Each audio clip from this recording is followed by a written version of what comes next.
Welcome to the MMA Formula Podcast. Here's your host, Linda Mayer. Hello, everybody. Welcome to the podcast. I know it's been a while, but just a quick explanation. I've actually been busy moving out of my apartment, and that's been quite a challenge in these pandemic times. So that's the main reason why things have been a little bit slow on the podcast front, but that's now over. I'm done moving out and moving into my new place.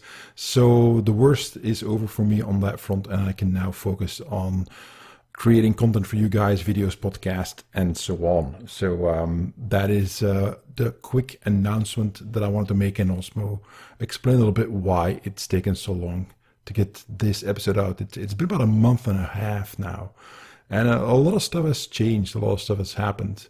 There's been numerous UFC events that I watched, and some of them were pretty good.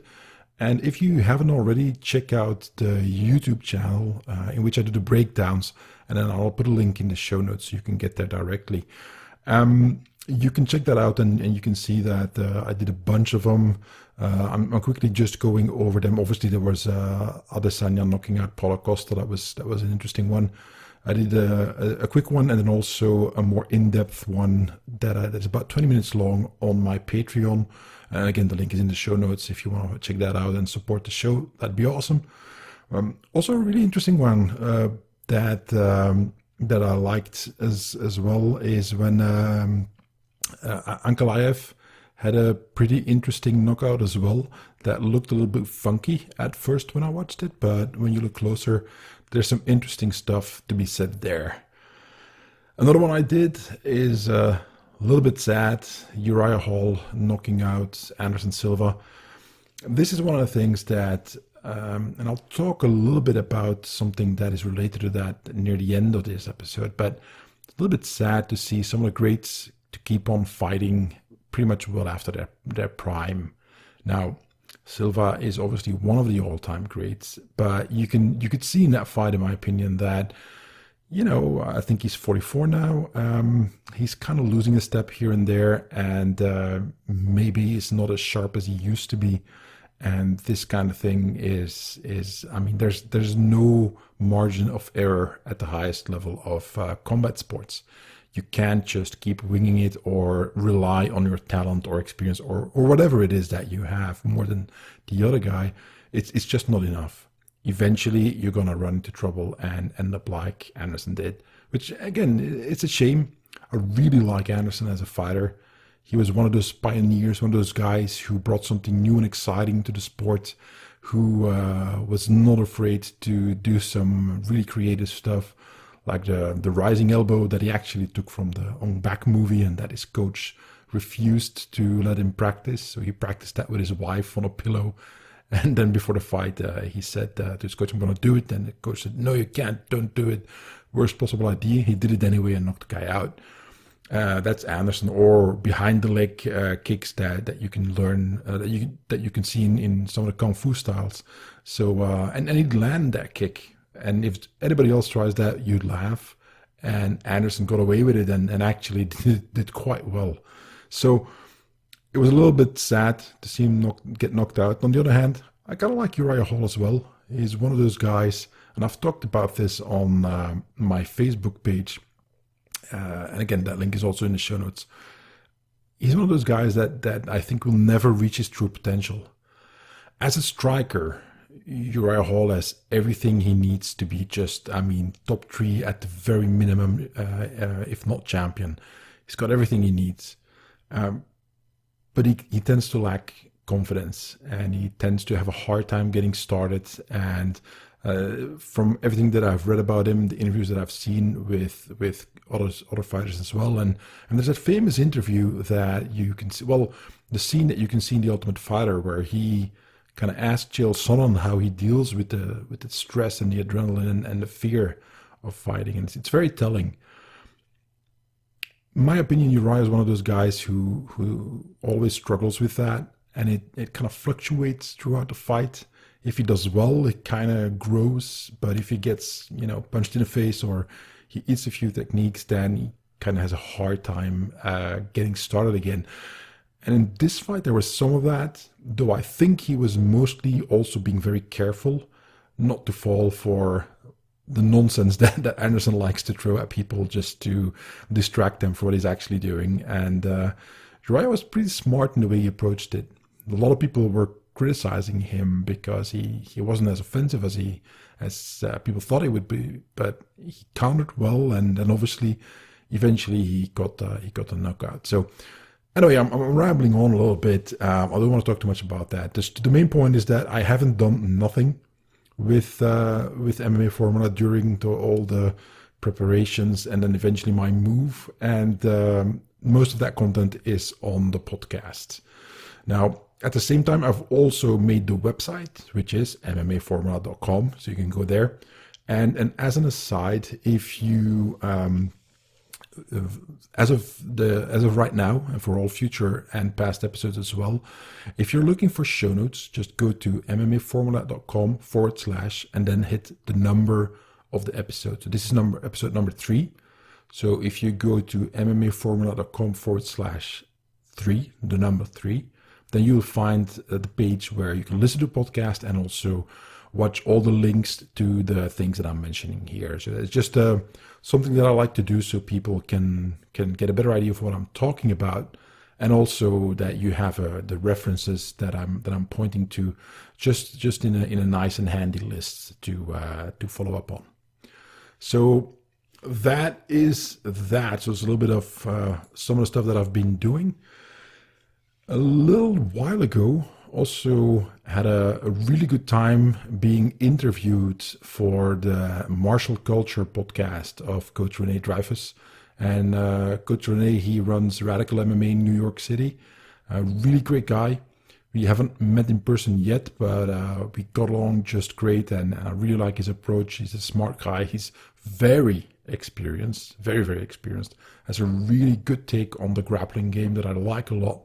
Very, very methodical, very structured, and he has a really in-depth game when it comes to the ground, and obviously striking too. But you know, we talk a lot about his ground stuff that I find very interesting. So that was a lot of fun, and I'll put a link also in the show notes. And it's called I'm forgetting the episode number, but it is called Differences and Similarities with Wim de Mere, which is me. And check that out. We had a few, really fun questions and answers that I think we got to.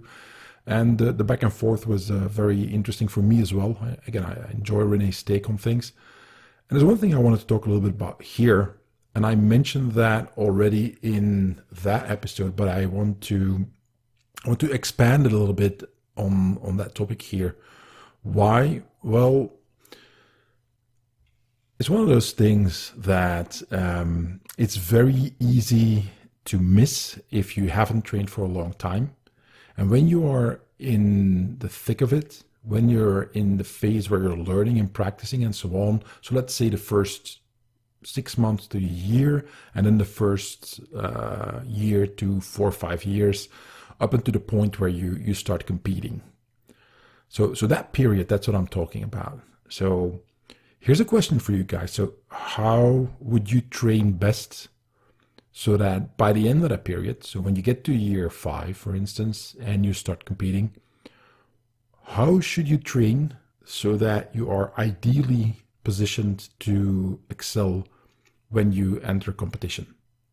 That you're ready for it, and that you really know what you need to do to win that fight, and that you are physically, mentally, emotionally, and in any other way that you can think of, ready and well prepared.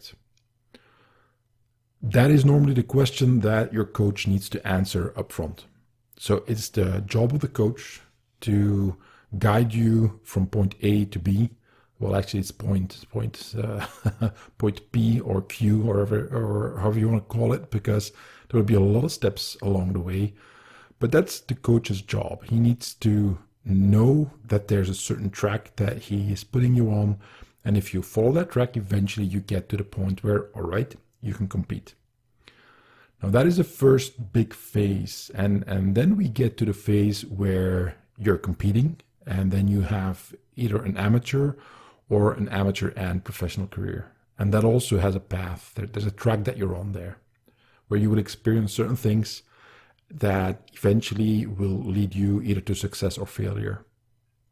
Now, why is this important?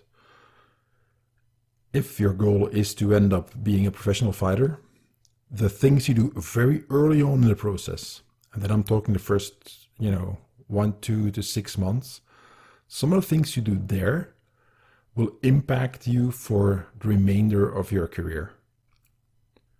And that can be very difficult to see when you're starting out. And if you are new to martial arts in general, and MMA in particular, this can be something that is hard to understand because you see the guys in the octagon and they're all professionals and they're so impressive and this and that. But they all started at the exact same point that you are when you go into the gym the first time. Everybody starts somewhere and everybody has to be built up from scratch, so to speak. So how to do that in the best possible way? Now, this kind of ties into what I was talking about with Uriah Hall, and that's why I mentioned him and explained a little bit of what he's gone through. There's a key problem that exists in many gyms. It used to be over here in my neck of the woods. It used to be mostly in Muay Thai and kickboxing gyms, but I know it's also when you go back to the 60s and 70s and so on. It was also present in karate and other martial arts styles, where they would train hardcore, and in particular if they trained for competition, you'd show up in that class. And again, I experienced this myself many times in Muay Thai gyms here. They see that you're a big, strong guy, or even worse, they see that you have some experience. What is the first thing they do? They put you up against the toughest guy they have, big, strong guy with a lot of experience, and put you in the ring with the guy, and he kind of beats you up. And to those coaches, it's kind of the idea that, well, I don't want to waste my time with guys who don't have what it takes, whatever that it may be in their mind. So they immediately put you through the ringer, and you don't necessarily have to beat the experienced guy they put in front of you, but you have to show that you have heart.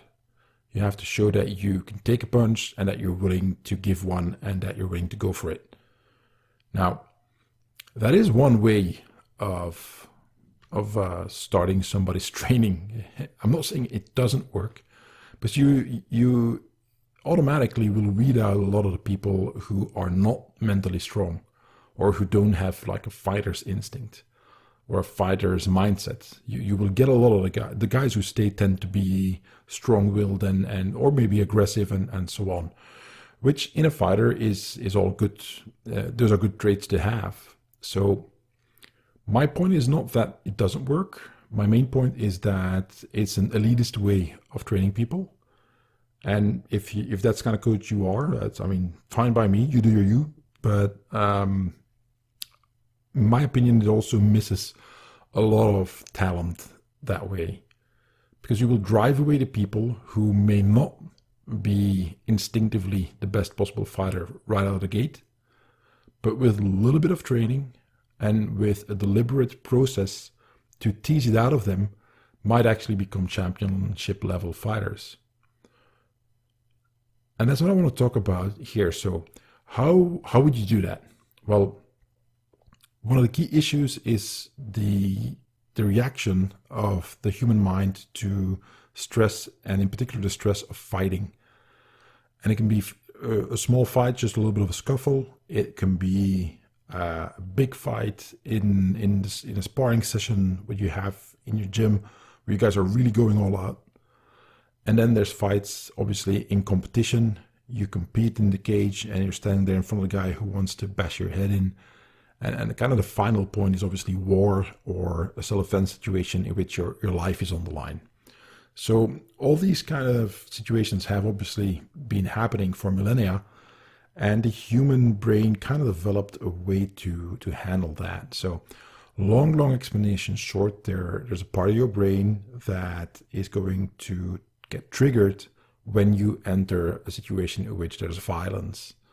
In particular, when you are an active participant and it's coming right at you, and it's up to you to do something about it. That part of your brain tends to be quite strong. It's not that smart. It can't do many complex things, but it's really good at remembering them, whatever it does, and it is really good at making you overreact to things and just be all in. And that is something you often see with beginners. The first time they spar, you see them flailing wildly and just going after the guy with horrible technique. But if it lands, I mean, it's going to be full on, a fully committed blow if they can land it. So that is one of the ways in which it manifests. Now, look at the guys who are at the top level of the professional combat sports. You never see that anymore. Correction, you hardly ever see that anymore. Every now and then a guy reverts to that kind of fighting when things go really badly, but usually that is trained out of them. Or a better way to put it would be that they train themselves up to a point where that part of their brain is no longer dominant when they are in a situation where violence is happening and they are, again, an active participant. There's this whole topic of the body's reaction to adrenaline and stress and combat and having your life on the line is extremely complex. I'm oversimplifying tremendously here, and I don't want to go too deep into it, but that is something you have to understand to make sense of what I'll say next. So if we want to have some sort of method that will give everybody a chance to get to their highest level, regardless of what that might be. I think as a coach, if you just want to help the sport grow, you don't only look at the guys who will be professionals. You look at everybody else, enthusiasts, children, and so on. So how can we get them on a path to maximum competence and skill? Well, if you keep in mind that the end point is a situation in which that small part of your brain will want to freak out and take over, we need to, from the get-go, incorporate things that will prepare for that and will give the competitor or the enthusiast the skills needed and the mental control needed to not succumb to that. And here's one of the ways that you can break it down. And I talked a little bit about this with Coach Renee, and I'm going to do a little bit more in-depth here. So how do I start people in my gym? Very simple. They do shadow boxing solo training, just technical training by themselves in front of a mirror, and they just start getting used to moving in a certain way and throwing the techniques. And we're talking stand-up, obviously, here. So that's what they do. After X amount of time, and that depends on how fast they make progress. And again, there's a lot more involved here. I'm skipping the tremendous amount of information, but the podcast episode would be like 5 hours if I don't. So I'll talk about that later when I do an episode on the fundamental drills that I use for striking. But after a certain amount of time, they are good enough they can progress to the next level, and that is hitting the pads, the heavy bag, or the partner holding up his gloves. And then this is the first time they have feedback, so they feel the punch or the kick landing, and that changes things for them. From going in shadow boxing, where there's no contact, to all of a sudden having an impact.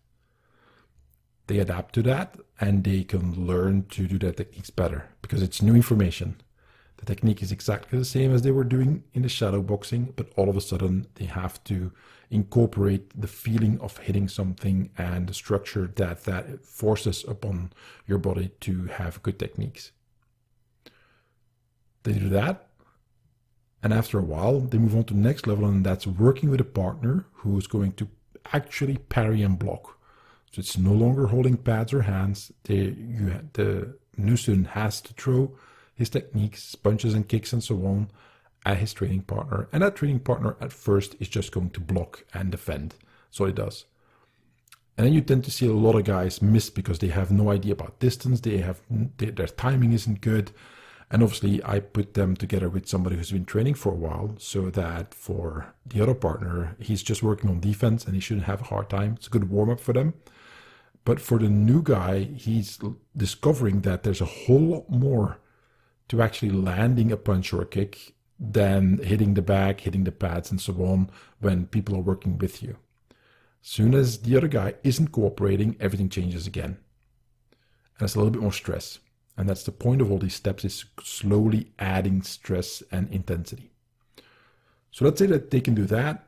Then they move on to sparring or doing drills with a partner where they themselves have to parry and block too.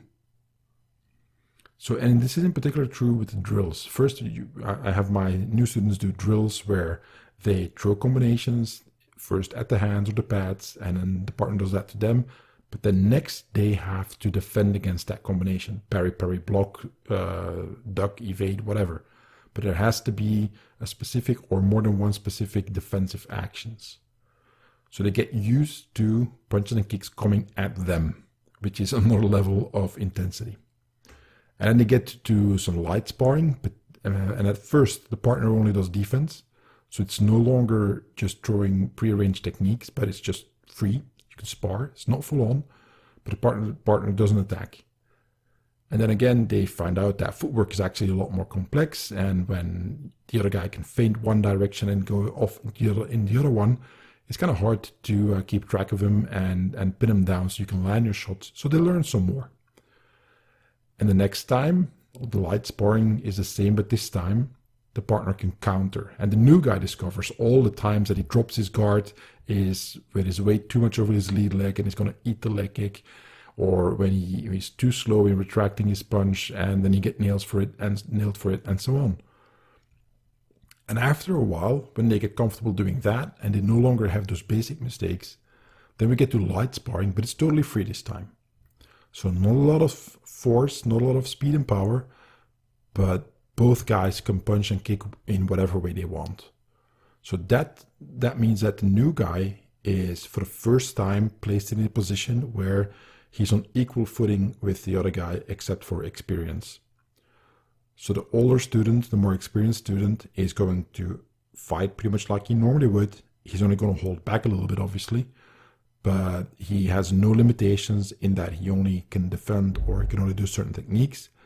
And the new guy finds out that, well, crap, if I all of a sudden have to improvise a lot of stuff, and it's always changing, this is even more difficult. And then he can do that for a while and get good at it, and then we increase the speed, and then we go fast. Then we speed things up. Not a lot of power, but we increasingly augment the speed so that the new guy has less time to react. He has to make good decisions instantly, consistently, which is a hallmark of a good fighter. Now, all that, starting from the solo shadow boxing to the fast sparring, all those different steps were incremental. So they're not that big. They're small steps from one to the next. And the purpose is that instead of triggering that primitive part of the brain that is going to help you freak out, which is what you don't want to do in a fight. So instead of triggering that part, you teach it that, hey, there's a punch or a foot coming at your face. It's okay. You know how to handle this. And you do it in such a way that you drill and you train so that you actually practice handling it and you get skilled at it. Because you can lie to yourself, to your conscious mind, and you can say like, hey, no, I can do this. I'm the best in the world and so on. But then you spar and you eat punches all day long. Well, your subconscious mind, or the part of your brain that is primitive and that reacts to violence, you can't fool it. It doesn't work like that. You can pretend for other people, you can lie to yourself, but that part of your brain is not fooled. And I'll talk more about that when I do an episode on the flinch response and so on. So the point is that you've gradually kind of indoctrinated that part of your brain to understand that, dude, don't freak out when, there's a fight going on here. We've got this. We know how to handle this. Now, here's the thing. Now we get to the next dimension, basically, of training. And this is not an incremental step. This time, we're entering a new dimension, and there's a huge difference between the previous and the following. So we end up with fast sparring, right? Okay, next step in the evolution is that the first time That new guy has to spar hard in the gym. The power goes up. This time, there are consequences to making mistakes. Where before, there was speed, and maybe if he kicks you in the face, it's like a slap, but the partner's holding back, he's pulling his punches so that you can learn and so on. This time, if you don't block, you're going to eat that punch or you're going to eat that kick and it's going to hurt. And you might see stars. Now, at first, it's not full power, but gradually, as the new guy gets better, the power levels have to go up. Now, you don't have to do an all-out war every single time. And this in and of itself is done gradually, increasing the power levels. But once you start sparring harder, for a lot of guys, this is very difficult to overcome. Because now they have to not only do everything that they learned in the previous steps, when the intensity was relatively low, but now if they make a mistake, it's going to hurt. Or they might actually get knocked out if they make a big mistake. And that is, psychologically speaking and emotionally, very difficult. It's the first time that those kind of aspects become a factor as well. But let's say that's going well and the new guy is getting used to, doing some hard sparring. Okay, next step is the first time he gets tagged really good in the gym.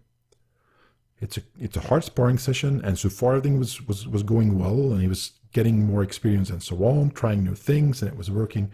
And then all of a sudden he makes a mistake, or the other guy is really good, and the new guy just gets clobbered. And he's seeing all the stars, has to take a knee, or he's knocked out, or dazed, or what have you. Overcoming that is difficult because we're all different. Some people rise to the occasion, others kind of break and need to be put back together, and anything in between. But that is a really big step from the hard sparring where it goes right, and then the first time when it goes horribly wrong. So that is another aspect. And then we get to the next level, and that's, I'm not a huge fan of that, but I know it happens in many gyms, and it's in many gyms it's kind of, I wouldn't say a hazing ritual, but it's kind of a part of the whole thing, the way they work and so on. And it's called also a little bit of a test. And that is the first time the new guy spars in the gym, and it's hard sparring, he gets tagged and his training partner doesn't stop. Meaning the training partner keeps going and tries to finish him.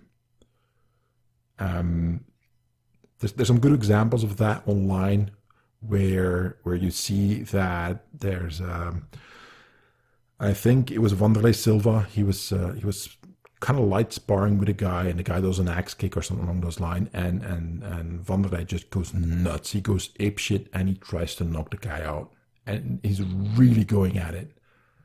He's really trying to take the guy out, and you can see the other guy's kind of at first trying to resist a little bit, but then he's like, holy crap, what the hell's going on here? I'm screwed here. I'm going to get beat up. He's going to kill me. Because Vanderlei was pissed off. So that is, if that's the first time you experience that, yeah, that's difficult. Something similar is when, and I'll see if I can find the footage and put it in the show notes, where Vanderlei was sparring with Fabrizio Verdum, and they were going at each other. I mean, that was just a slugfest, a gym war, so to speak. Again, I'm not a big fan of those, but they do happen. The first time you're in a gym war, and I've been in plenty, it's difficult. If you're new to this, if you're not prepared, this can be the point where you break and you hang up your gloves and like, this is crazy, I'm never doing that again. And other guys will just go, yeah, this is what I've been looking for all this time. And anything in between. So that was the next level. And this is kind of the level where if you get good at this, then you're kind of ready for the amateurs. If you can handle that kind of stuff, you're ready for the amateurs. And then we get to a new dimension again. And again, this is not an incremental step from there. So as from the fast sparring to the first time you spar hard in the gym and the point where you have kind of a gym war, there's a dimension of space between those two. It's not incremental. Same thing. You're good at gym wars now, right? There's a new dimension waiting for you, and that is the first time you compete. Everything's different. I've coached a bunch of guys into competition, and I've competed myself, obviously. And it's one of the things that is hardest to explain to new guys who want to compete is that what it's actually like.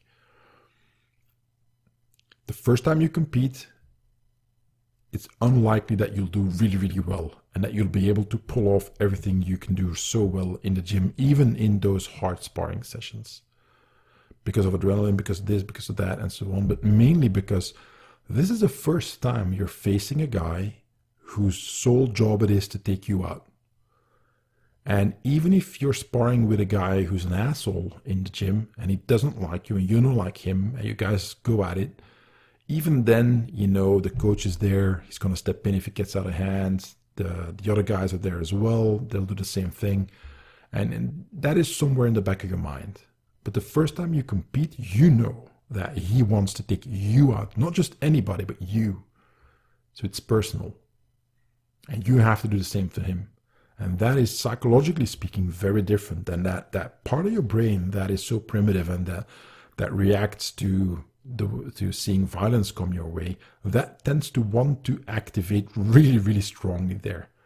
And because there's such a huge gap in intensity between even a gym war and the first time competition, then that can be difficult to overcome. But by that time, when you start competing, you should have plenty of experience with difficult situations. And there's ways to train for that outside of just doing gym wars. And I'll talk about that in another episode. But it's getting to that point where you can compete. So that's the first level of that new dimension. And then we get to a few more intense levels there. And that's you compete and the guy hurts you. I mean, he lands a good shot and you're tagged. I mean, you're seeing all the stars. Overcoming that. Not clamping up but trying to get your bearings again and then get back into the fight. Difficult. Next level beyond that is you're fighting in your competition and he injures you. All of a sudden, you're not able to do what you used to do so well because you've got an arm or leg or whatever injury and it's just half crippling you. So you can't do the kind of fight plan you had in mind and you cannot fight the way you normally fight. What do you do then? Do you give up or not?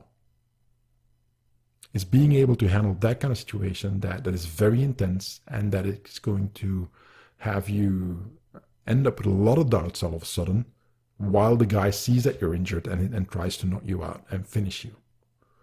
So that's also a very difficult level of intensity to deal. An even worse one, in my opinion, is when you're injured before you start the competition. Before you get into that cage, you're already nursing an injury. So many professional fighters have that because there's a lot of overtraining and because of financial reasons, obviously, they don't want to let go of the fight and they fight injured. Well, you can't fight as well as when you are at 100% health. So dealing with that stress is also different. So that was the next, I like to say dimension because there's such a difference. There's such a huge difference between those different dimensions, I call them. And that is the main point. At a certain point, it's no longer incremental.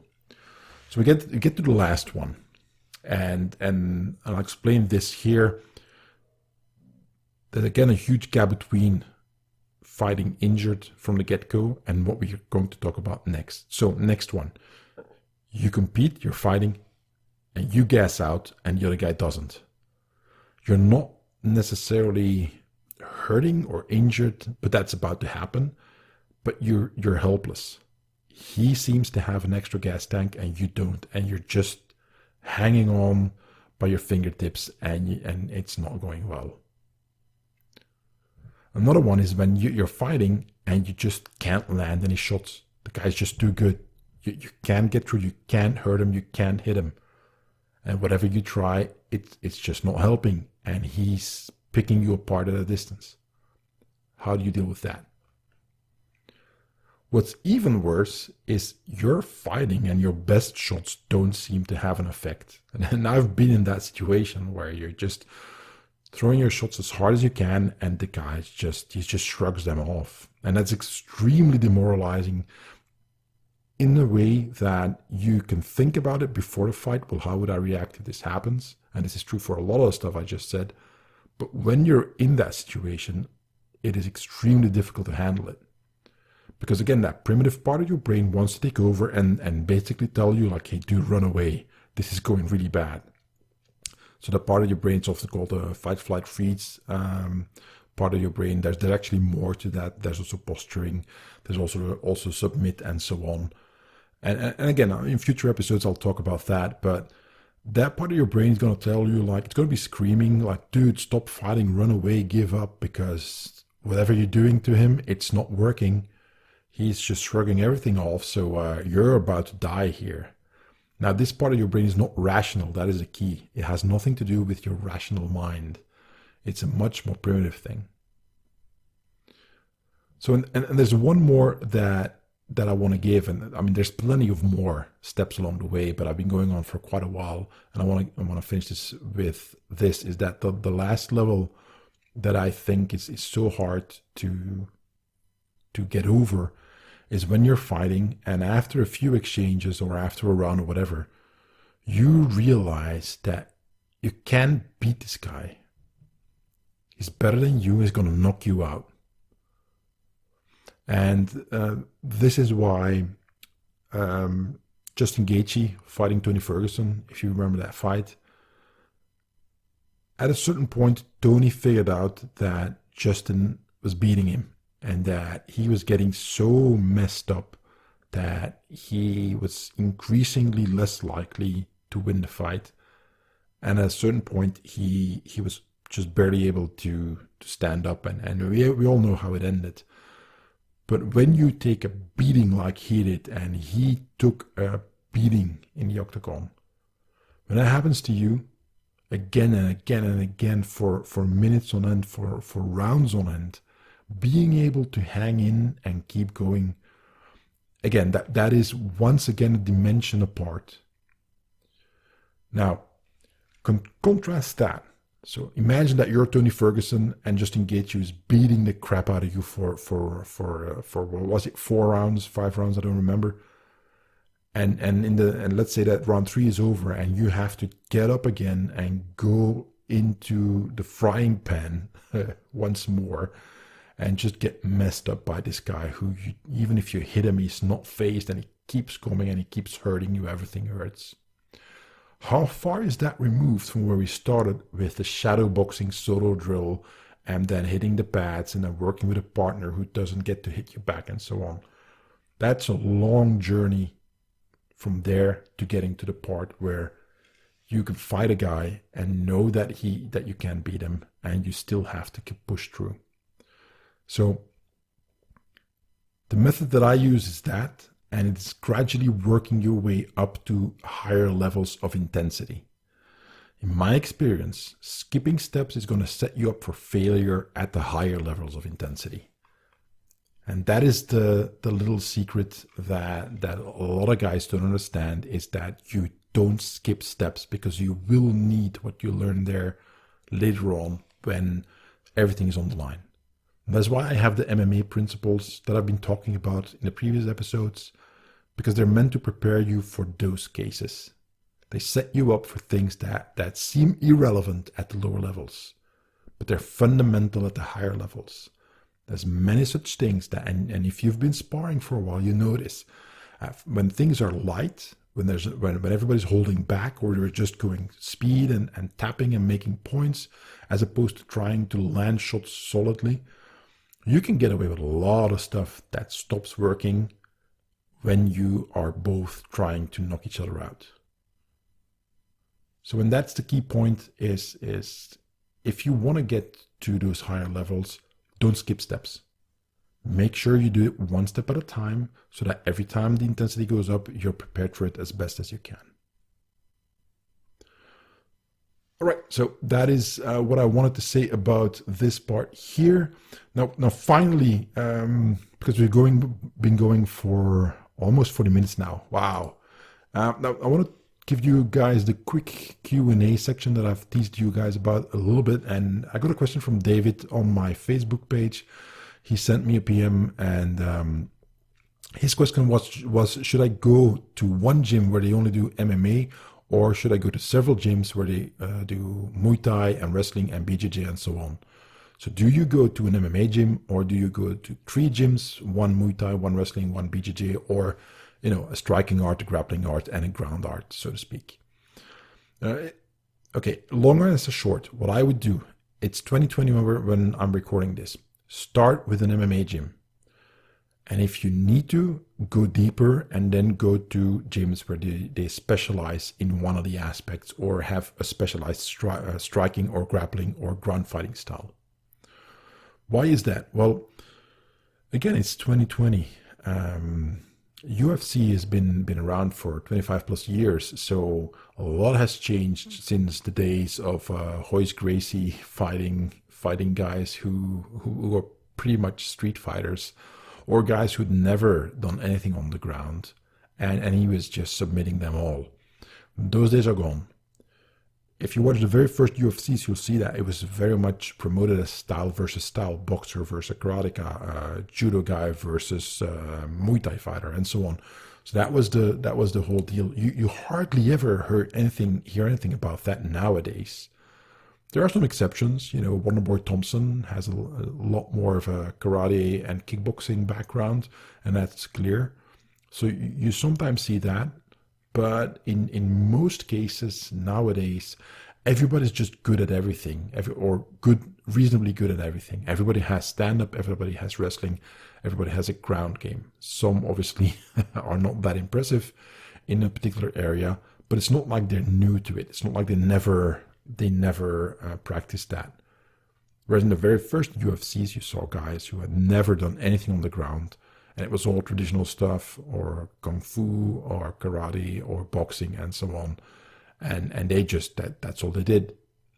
And they were like, I'm going to beat him with my specialty, and I don't have to know anything about his specialty. That is finished. Now, what happened after those first UFCs is very quickly people realized, holy crap, I need to have a ground game. And that culminated into where we are now. Where are all the Gracies in the UFC? Where are all the Gracie champions now? When was the last time we had a Gracie guy be a UFC champion? It's been a long, long time. Why? Because everybody understood that these guys are so good on the ground, we have to have a ground game. And they developed a ground game, and then all of a sudden, their Muay Thai and wrestling and what have you started being better again. But they adapted it to the realities of the ground game. Alongside with that, what happened is that the rules changed. Now, the very first UFC, pretty much anything was allowed, whereas nowadays there's not necessarily rules, but there's a lot of fouls. You're not allowed to do this, you're not allowed to do that, and so on. For instance, a huge change was when you could no longer kick somebody in the head when they were on the ground. And you had the 3-point rule, and you had all those kind of things, but that changed the way people fight radically. Now, why am I saying this? Well, a lot of the coaches and fighters from that era learned how to adapt their Muay Thai, their wrestling, their this, their that, their specific art to the realities of fighting in the octagon. So they already did a lot of the work to adapt what they were really good at, or to take the knowledge from boxing, from karate, and so on, and apply it in the octagon under those specific circumstances. If you go to, let's say, a Greco-Roman wrestling place, and you start learning wrestling there, you'll become a great wrestler. But the rules of wrestling are still very different from MMA. So some of the things you'll learn there will not overlap. Wrestling, in depending on what kind of competition you do, getting pinned is kind of the worst possible thing. You want to avoid that. In MMA, you don't care if you're pinned. You can be pinned. That's not the end of the fight. So the way you approach wrestling and grappling is very different. So what I would say is go to a gym where they teach MMA as a sport, as opposed to a sport comprised of different other sports. So the techniques are adapted to the modern rules and context of MMA that we have right now. Whereas all the other arts that we mentioned come from a different era, have a different context, and have different rules. Get as far as you can. And if you run into trouble there, or if you feel like, well, my striking, it's not good enough, or my ground game, I kind of feel like I'm lacking there. Okay, then go to one of the gyms where they specialize in that. And then you go deep. So first you go wide. You make sure that you have footwork, you have defense, you have offense, you have striking, you have clinch work, you know how to work against the fence, you've got a ground game and so on. You work on all those things specifically for MMA. And only when you run into trouble or you feel that you're limited, then you go to specialists. And this is what most athletes do. They do whatever is the thing they compete in, and wherever needed, they find a specialist to help with specific smaller aspects of what they compete in. So David, that would be my recommendation. I hope you found that one useful, and I hope you have a lot of fun training. And if you compete, dude, that would be awesome. Let me know how it goes. All right, folks. So if you want to ask me a question, the best way is to hit me up on my Facebook page. And again, the link is in the show notes. Just send me a private message there, or you can just leave me a comment on any of my posts there, and let me know. And because I love to do Q&As, it's always a lot of fun, and I hope you find that one useful. So let me know. All right, I'm going to call it. This is the end of the episode. So once again, show notes will be at MMAFormula.com/3. You want to support the show, you can do that in many ways, like, share, subscribe, join me on social media, and so on. Most of all, you can become a Patreon member, and that's patreon.com/MMA Formula.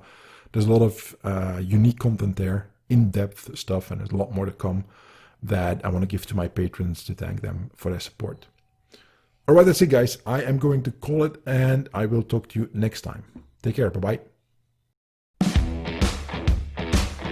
Thanks for listening to the MMA Formula Podcast. For more information, go to www.mmaformula.com.